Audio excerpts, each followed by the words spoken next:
सिवनी जिले के छपारा के वैनगंगा नदी तट गोल्डन टेम्पल प्रांगण में कलचुरी समाज का राज्य स्तरीय सम्मेलन का किया गया आयोजन में मध्य प्रदेश शासन के मंत्री दिलीप जायसवाल ने शिरकत की है। इस दौरान यहां सिवनी विधायक दिनेश राय मुनमुन, सुनील शिवहरे समाज सेवी, सुदेश राय विधायक, संदीप जायसवाल विधायक, प्रदीप जायसवाल पूर्व मंत्री और तमाम समाज के वरिष्ठ जन भी इस कार्यक्रम में शिरकत करने पहुंचे। आपको बता दें कि इस कार्यक्रम के माध्यम से कलचुरी समाज के युवक युवतियों का परिचय सम्मेलन, इसके साथ ही आदर्श विवाह का भी यहां पर आयोजन किया गया था। इस कार्यक्रम में पहुंचे मंत्री दिलीप जायसवाल ने यहां पर आदर्श विवाह को लेकर समाज को बड़ा संदेश दिया है। मंच के माध्यम से क्या कुछ उन्होंने संदेश दिया है, सुनिएगा आप भी यहां पर इस कार्यक्रम में पहुंचकर मंत्री जी ने क्या कुछ संदेश दिया है।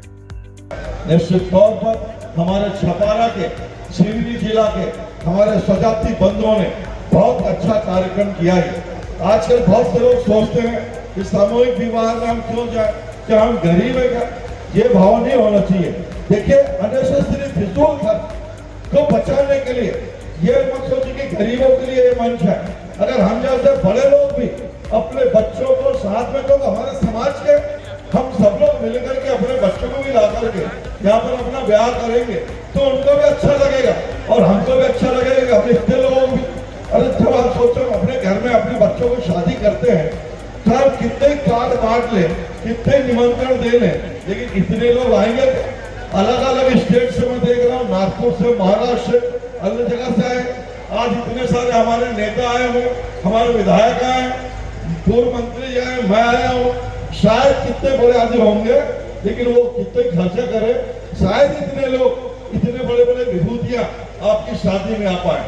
लेकिन जब आप सामूहिक रूप से कोई काम करते हैं तो सभी लोग का आशीर्वाद हमको प्राप्त होता है। इसलिए ये सामूहिक विवाह, सामूहिक परिचय सम्मेलन, निश्चित रूप में मैं कह सकता हूँ कि परिचय सम्मेलन आज का था जो सामूहिक विवाह होना था, लेकिन किसी कारण से रुका, तो ये दुर्भाग्यपूर्ण रुका।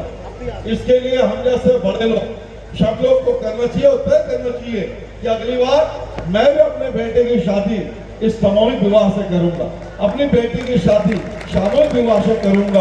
निश्चित तौर पर सभी लोग आएंगे और इससे फिजूल खर्ची हमारी बचेगी, क्योंकि हमको इस समाज का सम्मेलन, समाज के द्वारा इस प्रकार से कार्यक्रम करके समाज को एक संदेश भी देना कि हमको अपने फिजूल खर्ची, जैसे मृत्यु भोज हम लोग दे रहे हैं बहुत दिन, तो इसको भी हमको प्रतिबंधित करना चाहिए।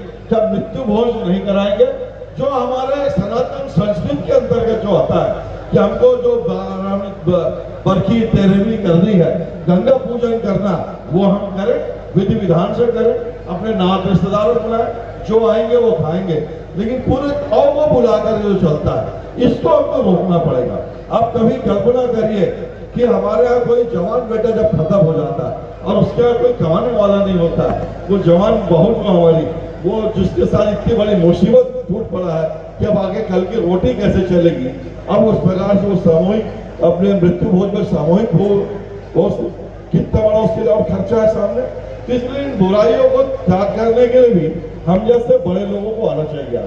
मैं आपको बताना चाहता हूँ, हमारे सामने राजेश्वरी जी बैठे, मेरी माता जी खत्म हुई, मैंने मृत्यु भोज नहीं कराया, सब कुछ जो हमने किया तो सब कुछ बाकी ब्राह्मणों को खिलाना, ये करना, सब कुछ किया, लेकिन हमने मृत्यु भोज नहीं। मैं उदाहरण के लिए देना चाहता हूँ, हमारे मुख्यमंत्री अभी डॉक्टर मोहन यादव जी, उनके यहाँ भी उनके पिताजी का देहांत हुआ, लेकिन उन्होंने कोई 13वीं का किसी भी विधायक मंत्री को कार्ड नहीं दे, कोई मृत्यु भोज नहीं कराया। उन्होंने साधु संतों को बुला करके भोजन कराया। उन्होंने अपने बेटे का शादी किया, हमारे डॉक्टर मोहन यादव जी मुख्यमंत्री, मात्र 150 लोग को, हम मंत्रियों को भी नहीं बुलाया, उन्होंने किसी को नहीं बुलाया, खाली अपने समाज, उस परिवार को, उसको 150 लोग को बुला करके शादी किया।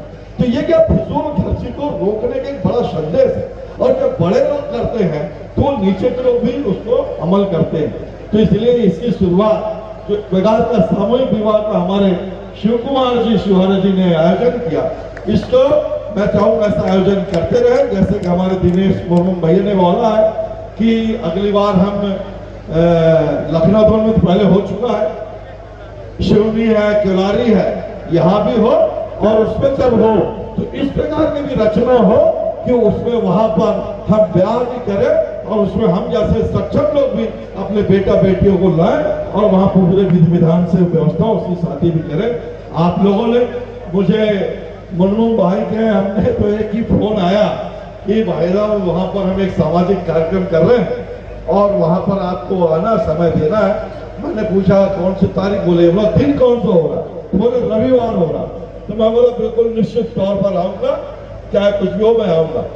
अभी मैं बता रहा था कि बार बार सीएम हाउस से फोन आ रहा मेरे पास कि भाई आपको भी स्टेट हैंगर में आना है, सीएम साहब जापान से लौट रहे। तो मैं पूछ रहा था आप कैसे पहुंचेंगे वहां पर।